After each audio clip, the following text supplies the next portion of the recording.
I wouldn't do it, and I look like a chud. You're going to tell me Samara Weaving is going to do that? No.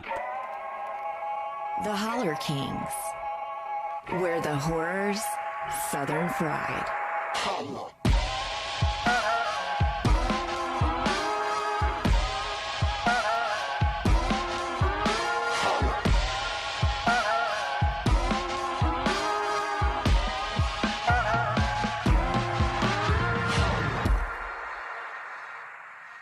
Hello. Welcome to Holler Kings. You going to say your name? Hello. I'm Craig. And I'm Adam. And we're the Holler Kings. The motherfucking Holler Kings. It's true. We just got demonetized. All that revenue that was flowing in destroyed by your filthy tongue. Now I can't buy that Bentley. Fuck. Speaking of filthy tongues. Oh, shit. Dracula, y'all. Yeah. He's back. And he's being played by Nick Cage. Absolutely. The role he was born for. In the new Universal Studios film, Renfield. I am Dracula. Renfield, you will make a very good assistant. I work for Dracula. What? You're like the guy that gets the villain's Postmates. Let's see. I do other stuff too. Like what? Wash his cape? No, that's dry clean only. I attend to his needs, especially during daylight hours. Buster, you okay? No. Renfield. Is it yummy? Yes. Rated R, April 14th. That's the one. Came out April of this year. I was very hyped for it. And then I saw all the reviews to include outlets that I follow being a little bit on the lukewarm side. It kind of mellowed my high a bit. Yeah. But we did circle back around to it. Why is this on the Holler Kings? Because it takes place in the lovely city of New Orleans. And it was shot there too, wasn't it? It sure was. Yeah. Just put it on Front Street. It didn't seem to fucking matter at all. Nope. It could have been Dayton, Ohio. And it would have been the same movie. Absolutely. They didn't even use the architecture, really, of New Orleans to any great effect. It literally could have been Atlanta, and it wouldn't have changed the story one bit. I just think it's interesting that they would pick such a unique setting and not utilize it pretty much on any level. Like, no one in the film speaks with any kind of accent. Not that it had to be like oversaturated, because you can lean too far too, obviously. Yeah. But I just don't understand the decision, other than I guess maybe they have tax incentives and they just randomly picked New Orleans, and I thought it was going to factor in. That's my fault, I guess. For sure. Yeah, because even at this point, I don't like Georgia is so. But you would think they could have shot it. Georgia may be expensive now just because it's become such a big place to shoot.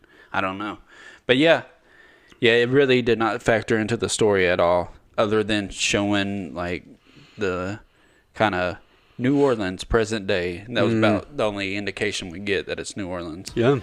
So just that's out of the way. That's the only thing about this movie that made it Southern and for the Holler Kings. Yeah. And we've already done it. Thank y'all for listening. Yes.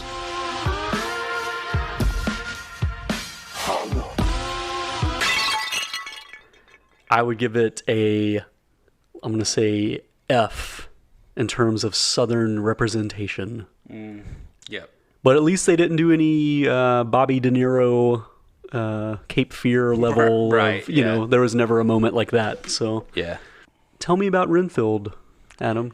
Yes. What's the Renfield, basic of course, story? The familiar of the one and only Dracula. Basically just kind of gets to, I guess he's having his midlife crisis like a century later. I guess it basically kind of takes place from the storyline of Dracula from the movie or the book, I guess, and just moves it to if Dracula and them all survived into present day. And Renfield has learned that he is codependent Right. And is kind of trying to finally break away from his master and become his own man. How is he doing that? By going to, like, I don't know what they would call it. Like a self-help? Yeah. Kind of like AA meetings, I guess, for people that are codependent. Yeah. Yeah. Like, it's not really self-help, is it? That's a bad way to put it. But, well, I called it support AA. Group. So, That's what I'm looking for. Support there group. There we go. Yeah. For sure. Yeah, and it's a pretty fun way to frame it, I thought. It was a fun idea of him being in a support group with people that have, overbearing partners or abusive partners, abusive relationships. Yeah. It's fun. And then how is he justifying being in this group? What's he doing to... Because all the people's piece of shit partners he's bringing to Dracula to feed on. Yeah, Renfield, like one of his main responsibilities in the film is providing his master with blood. And because Dracula has been injured and he's recovering, Renfield has to literally bring him the blood pretty much. And so he's having to actually do the killing and the harvesting and everything himself. Yeah, that's one thing I didn't really understand is why was he so decrepit at that point? Had it been that long since he fed? Well, I mean, he looked gnarly. The makeup effects were awesome. But... I loved... because we have a sequence pretty early on where it kind of explains that there's a pattern Dracula has... where when he's at peak power, he overdoes it, and then he gets bad attention, and vampire hunters or whoever go to the extreme to try to exterminate him, and it always ends with him being a pile of dust or being set on fire or whatever. And it's up to Renfield to kind of resuscitate him and bring him back together. I guess, like, depending on the severity, it takes a long time for him to get back to that peak level or whatever, and we're kind of seeing... him transforming from pretty decrepit, like he's almost like a leper in the beginning. And the more he feeds, the more he starts to get to this peak level again. Yeah. But he seems to get there pretty quickly. It is interesting. I mean, I guess we can only assume. I mean, I guess I'm kind of just nitpicking. I just didn't. I mean, it didn't take away or add anything. It's not like it needed it, but I was kind of like, so what's the timeline on this? Like, but then, Renfield eats a bug and action ensues. And I was like, okay, who cares? Whatever. That's what I was going to say is like this deliberately plays extremely loose with the lore. I guess to comedic effect, but also just as shorthand because when Renfield explains that bugs give him superpowers, he hand waves that. He's just like, I eat bugs and I get super strong, whatever. Like he just kind of sidesteps any kind of rationale. Like it makes no sense. I mean, it's basically, look, we have Dracula here. Go with it. Right. I do think, I won't do this very often, but just to put it on Front Street, I'm a big fan of the old school Universal monsters, and they do a good job. I'm not a big guy about Easter eggs and homage. I'm kind of over that stuff, but they still do a good job of that. Like, there's an entire scene where they're more or less just inserting Nicholas Hoult and Nicolas Cage into the classic 1931 Todd Browning Dracula, which was fucking awesome. It was fun, right? I really was a cool sequence. That. I almost wanted that to be the whole movie. Well, we'll get to that. Like they show that, and they even the credit title at the end is written like the old Dracula. Sure, like the old posters and everything. They also even do there's a really famous gag in the original Dracula where a bug creeps out of a coffin early on in the film, and it's one of those inexplicable. It's like, is that supposed to be a moment of levity, or was that actually supposed to be creepy on some level? Like, there's kind of dispute about it. I mean, I think it's clearly for levity, just like a silly moment. But in the film, a lot of times Renfield is keeping bugs inside of a little coffin or whatever, and that's like a little mini homage to that as well. Yeah. But anyway, that aside, like, this becomes, anytime Renfield eats the bugs, he becomes like a super ninja, basically. He's like a Marvel superhero that can do all these like crazy feats and fighting, and he apparently knows martial arts somehow, or maybe just the bugs give him the power of martial arts, whatever. Goes very over the top with the violence, comedically, almost like trauma levels in some cases. Yeah. deliberately. Kind of buddy cop thread with Awkwafina. She is kind of gets roped into all this stuff, and there's a crime family. Fuck you, Kyle. There's a crime family that rules New Orleans, and they're responsible for the death of Awkwafina's father, who is also a police officer.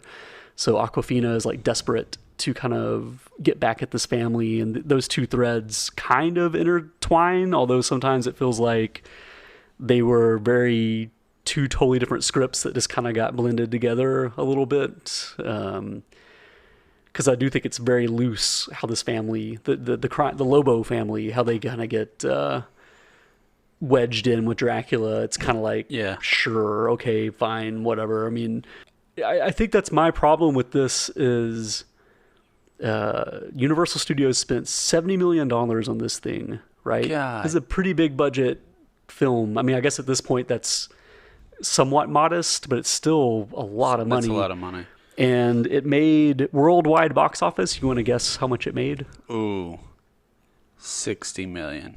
24 to date. God. Yeah, 17 in America, or domestic. That's it? Yeah. So you contrast that with something like another recent one with Russell Crowe, The Pope's Exorcist, right? Right. That movie, I think the budget was like something like 17 million, and they've made like 70 million plus. I don't get it. I don't fucking get it. Why? Who cares about exorcism movies anymore? I don't understand it. I think it just appeals to people, and they know what to expect. Whereas they see something like Renfield, and I think they're confused. They're kind of like, is this a comedy, or I don't really want to see, like, people want to be scared at a horror movie. So I think something like Renfield probably would have played better as a lower budget, straight to Netflix style thing. Yeah. I hate that because I feel like Universal Monsters need that prestige. I get why Universal keeps trying to pump money into it and revitalize it. The alchemy of it, I don't know who it was for, because it's kind of a wacky comedy / action film built on the spine of like classic 1930s monster movies. Yeah.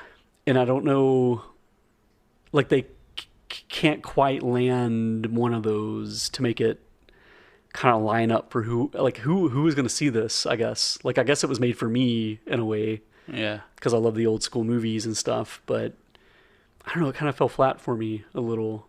I don't know. So you didn't like this overall? I'll tell you what, I like Nicolas Cage a lot. I thought he was really fun. He brought it in this movie. Yeah, I mean, I think you could tell he was enjoying himself. I know it's always kind of been said that he really, this kind of a role he's always wanted to play, and you can tell. I mean, he had a take on it, and there was some thoughtfulness to it.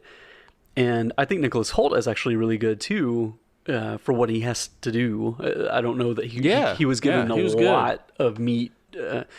I just feel like if it's going to be called Renfield, I feel like they should have given that character a little bit more to do, because to me, the Awkwafina sidetrack of like the buddy cop thing, to me, doesn't really work that much in the context of it being a Renfield movie. Like, I feel like Renfield should have been explored a little bit more, and like, what's it like to be this guy over the past few decades? It was kind of clearly put in there to give like birth to the big action set pieces.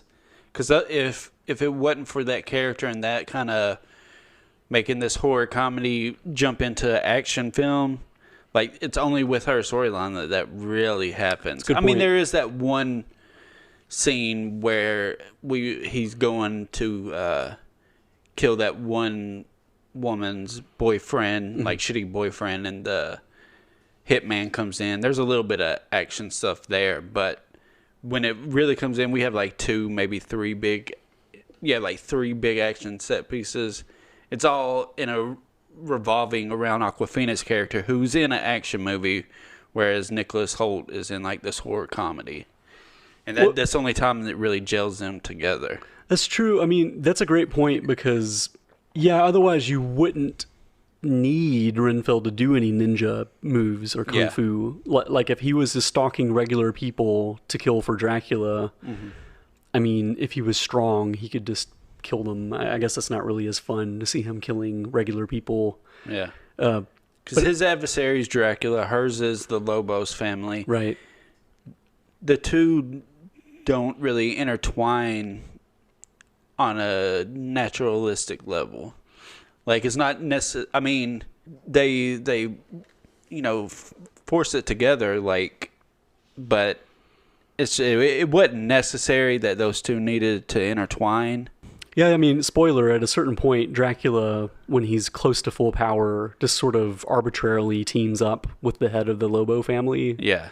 Which I don't understand why. I didn't really get it either, but, I mean, they kind of handle it in kind of a hand wave, funny way. Yeah, yeah. Where the Ben Schwartzman, or is it just Schwartz? Ben Schwartz character. Ben Schwartz. The worst. Right. John Ralphio, right? Yeah. I fucking love him, man. Yeah, who is kind of squandered in this movie. I don't feel like they gave him quite enough to do, but, I mean, he is hamming it up and having some fun with it.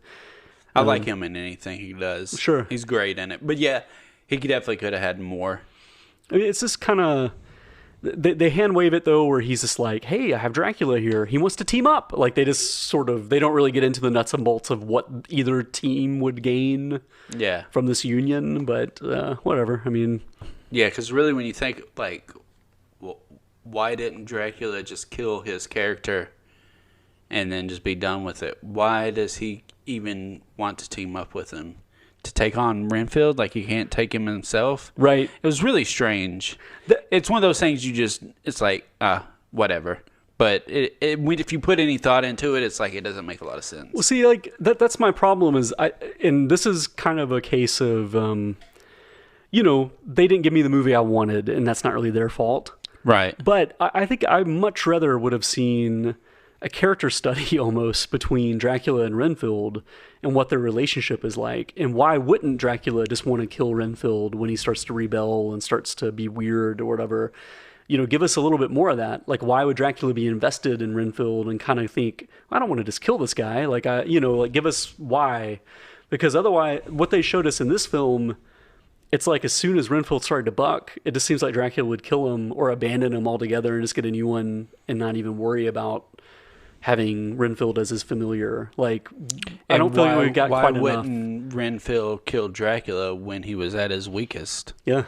If he really was kind of done with that life. As soon as he starts getting an apartment and stuff, why not kill Dracula while he's weak? I mean, I feel like there's another version of this movie that's like Renfield, he's been doing this for decades. He lives in an apartment across town for wherever Dracula's holed up. And he meets somebody. Yeah. And he starts to think, do I want to just keep doing this thing for Dracula? Or do I want to, like, try to live a life? Just as simple as that. I feel like that could have been a whole movie to be explored. And instead, we get this weird crime family and revenge plot with a father that was killed by the crime family. It just seems like so much extra stuff thrown on top of it. But like you said, without those things, we need those things to make it an action film and make it... where Renfield is doing Marvel heroics type stuff. Oh, that's a little unfair. It's pretty in standard with like modern martial arts movies and stuff. Yeah, more for so sure. than like a Marvel movie.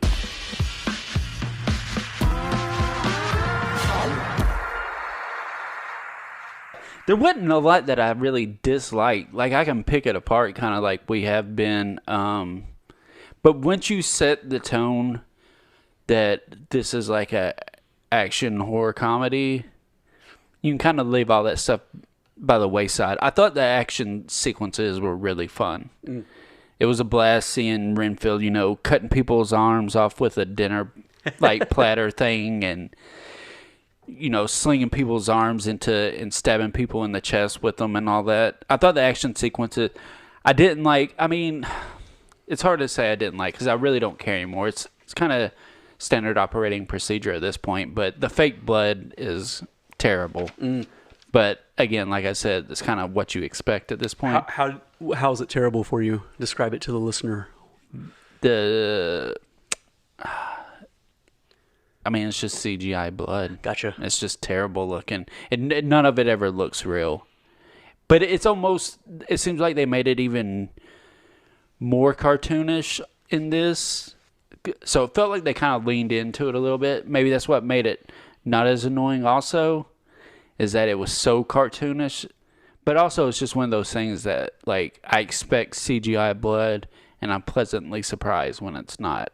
So I wouldn't say it really bothered me, but it's just one of those things that it's kind of like, fake blood is easy. Just do it. Well, it's interesting that you say that, too, because I feel like the Dracula makeup was actually pretty well done. It was pretty cool. Every instance of him as, like, going through his transformations and stuff like that was fantastic looking, I thought.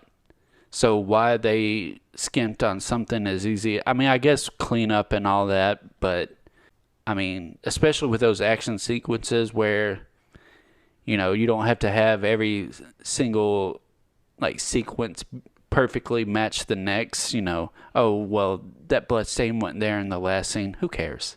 Nobody cares.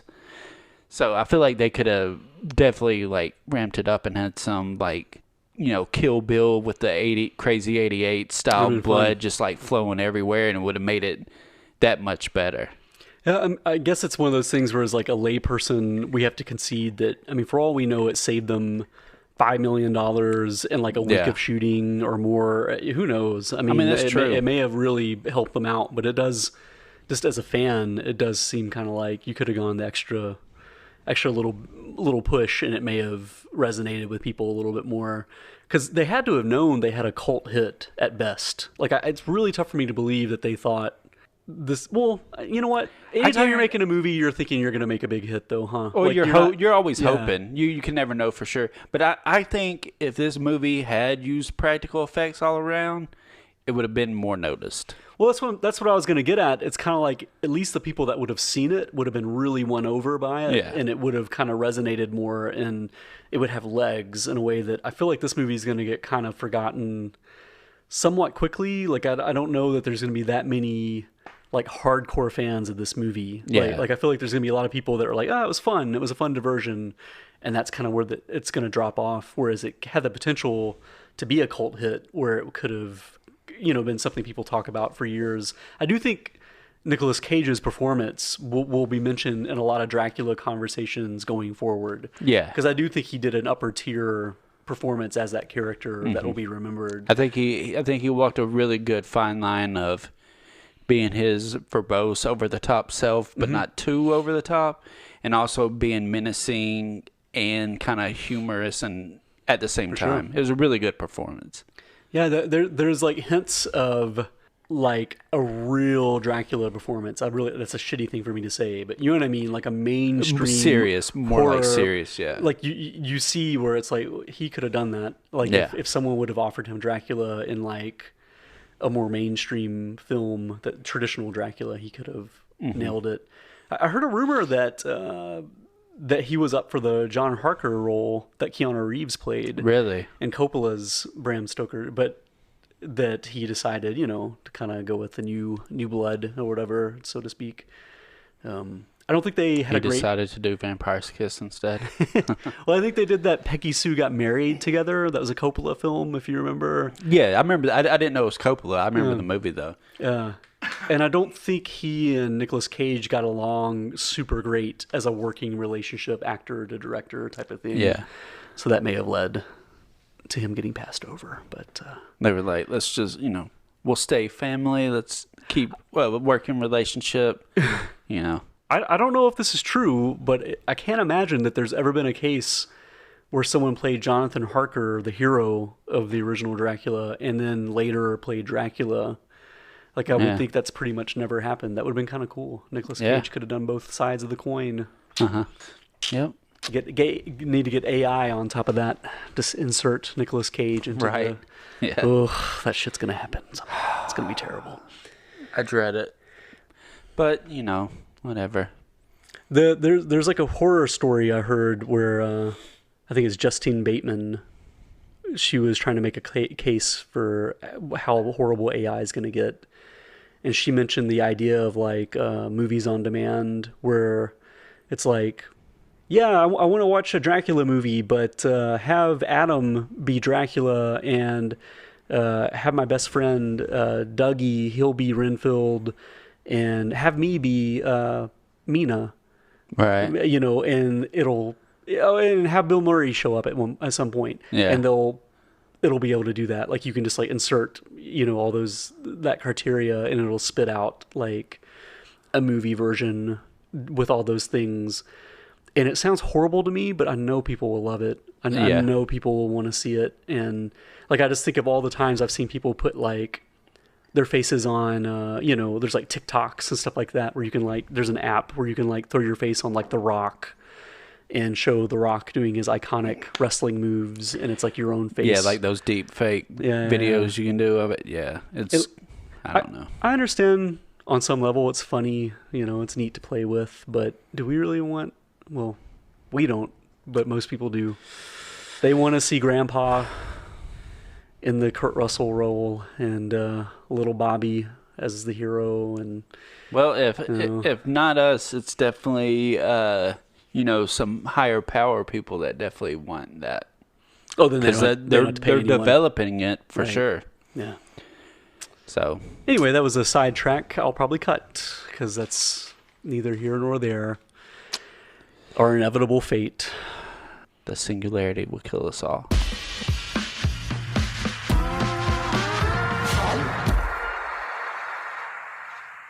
What do you think about people like what's his name, Nicholas Hoult? Mm-hmm. What would you? I know you kind of mentioned him a little bit. I thought he was great. I loved whenever they flashed him into the classic scenes. He did a great Dwight Fry impersonation. Yeah. He even manages to have the Dwight Fry laugh a few moments. Mm-hmm. Like he kind of emulates it, and it's really well done. I think that guy is like Nicholas Hoult. Really underrated. He's quietly been in like the latest Mad Max movie, and in the X-Men films, the most recent ones, he plays the Beast in that. I'm one of those people that have kind of slept on him because I don't think I watched him in Warm Bodies back in the day, I wasn't a fan of that movie. Not shitting on it, it just wasn't made for me. So, but I don't think I had seen him in anything else until The Menu recently. That's what I was going to bring up. Which I was like, God damn, he's great in that. Kid is so fucking good. And so, I was that made me more psyched for this movie because he was so incredible in that movie. That's what I think he's someone that's kind of been slept on and hasn't been given that many lead roles. And when they are, they're in kind of, under the radar type projects. And it's funny, him and Nick Cage played father and son at one time. Right, like Weatherman or something like that. Yeah, right? Some movie like that. When Holt was a kid, they played father and son. And I think they had some pretty good chemistry in this movie, which again is why I think it's a shame that it couldn't have been a little bit more of their movie versus, again, the buddy cop subplot or whatever that kind of got inserted. What do you think about Awkwafina? I mean, she's fine. Thought she brought the kind of humor to it that she brings in most of her roles. It kind of becomes her movie, and that's not her fault. Like that's the how it was written. Yeah. But I got frustrated with that occasionally. Right. It's pretty obvious I did, but just because it's freaking called Renfield. Right. Yeah. It's a Dracula movie.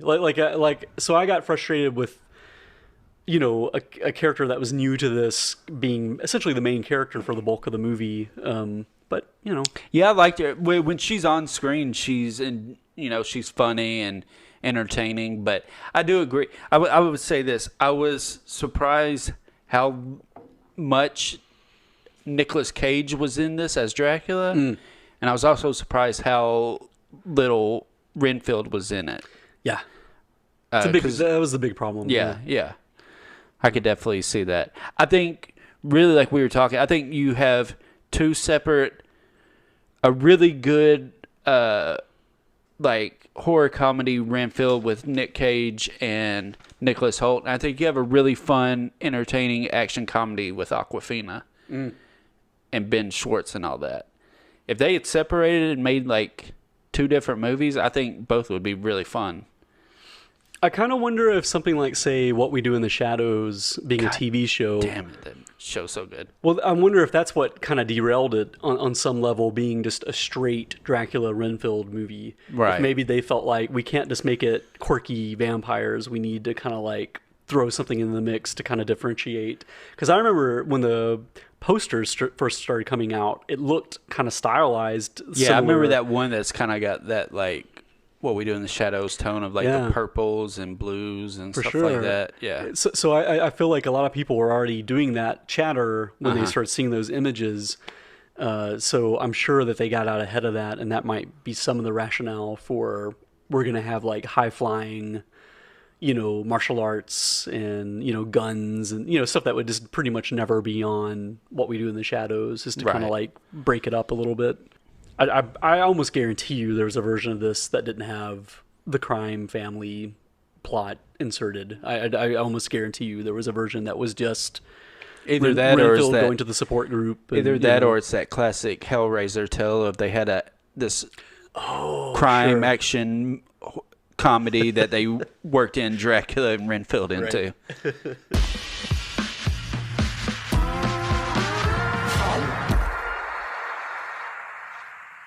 You as the one who, because I am not a huge vampire person, and I'm not like I haven't even seen all of the Universal monster movies. I like some of them I'm kind of on. Dracula isn't one of my favorite, admittedly, but you as the kind of one that loved this stuff, what would you rate this movie? Well, so I do think this is, again, noteworthy because Nicolas Cage does a great job playing Dracula, and it's a very fun performance. And like you said, menacing but also funny and, just really well-rounded, actually. So for that alone, I'm going to give this a B. I think it's totally worth checking out as a fan of Universal Monsters, and if you like the old Hammer films, because he's got a lot of Christopher Lee going on in this as well. For sure. But just as a movie as a whole, it's really hard for me to recommend, like, you got to rush out and see this. I think this totally can wait for when it's streaming during spooky season as, like, just a fun, Saturday afternoon, Sunday afternoon watch, not like a big priority, marquee movie or whatever.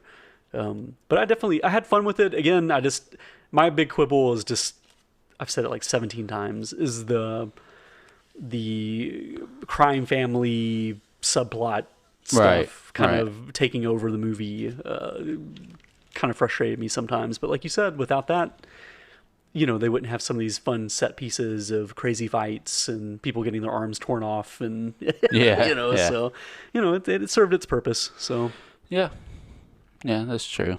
I agree. The story is kind of just it's kind of average. It's not terrible. Like I said, I think they could both make separate really good movies. I think together they made an okay movie. The thing I like most are the action sequences. They were really fun and entertaining. I thought they were creative, pretty gnarly, and some of and funny. There's like a part where Renfield rips off a dude's face and the glove style. Yeah, that was cool.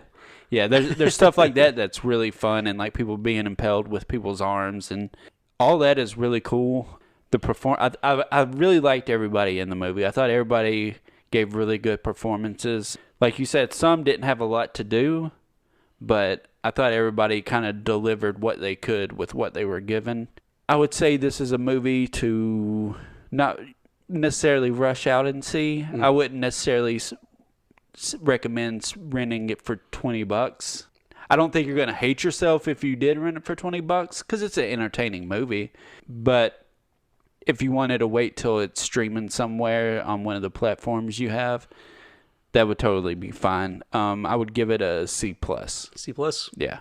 So that's going to give us about a B- type situation, maybe? B- sounds good to me. B-. It's funny, you mentioned all the kinetic stuff and the fighting. It's Chris McKay, the director. He's got an animation background, I think is his main. Oh, really? Like Robot Chicken and stuff like that. Oh, okay, yeah. And I think, Robert Kirkman, Walking Dead fame, yeah, did the storyline, but I think another guy wrote the screenplay, and he also has like Rick and Morty and kind of an animation background. So maybe that kind of lent itself also to what you're describing, the cartoonish the quality kind of the over the top fighting, and maybe that's kind of what led to some of those decisions too. It's like these guys with this animation background, they're not going to do necessarily a movie where it's just people talking. Like maybe they wanted to have some kinetic, visceral stuff in it. Right. Sort of. So makes more sense, I guess. And if Universal ever wants to fund a movie of just Nicolas Cage and Nick Holt